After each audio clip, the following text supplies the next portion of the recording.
details are a little bit fuzzy right now, but if we're talking about just raising capital gains tax rates as a means to get at buybacks, because for some reason we think buybacks are excessive or a problem, it's a very roundabout way of doing it. It doesn't make a ton of sense. And I also don't think that the tax preferences of buybacks versus dividends is the principal reason that big companies are buying back a lot of stuff. So the whole kind of objection to the buyback habits of companies rests on all these different layered premises, one of which is they would otherwise be investing the money heavily if they weren't buying back stock. Another one is it automatically gets the stocks to go higher, and that drives the executives' compensation. So there's all these kind of layers of assumptions there that you can pick apart any one of them, and it's just unclear what we're trying to solve for. But that said, if the driving force for the anti-buyback parade that we've seen of late was to reduce the inequity that we've seen, and people also say, look, we've had QE since the financial crisis, all that's done is drive stock prices up, and that's gone to the few, not the many, blah, blah, blah.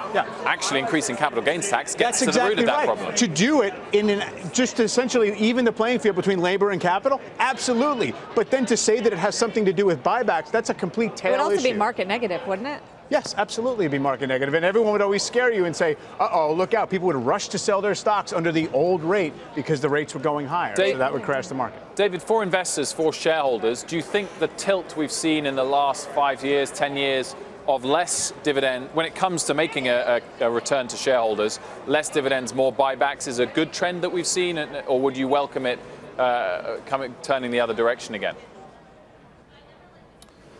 Well, I think there's always a balance. I think many years ago when I started, the buybacks weren't a big factor at all, and now they are. But remember, corporate profits are quite high, and the growth of the economy is not what it used to be. So when you're earning 12, 15, 20% on equity, and the economy is growing at 2 or 3%, you don't need all that equity to grow because you're not growing as fast as your equity is growing. So really, it's a testament to corporate profitability being quite high relative to the growth rates in the economy that we're seeing.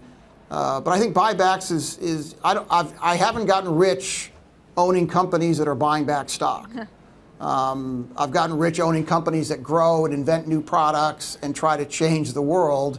And the ones that do that are the ones that go up 50-fold. That's where you make your money. So I think the issue of trying to invest more in the economy is good. I think this discussion is a good one, and you guys have had some great commentary on it as it started a couple weeks ago with the Democratic proposal. I think this is a great conversation to have. I don't think we know what the right answer is, but if we're going to get to investing more in the economy and investing more in CapEx or more in infrastructure in the country, that's a good thing.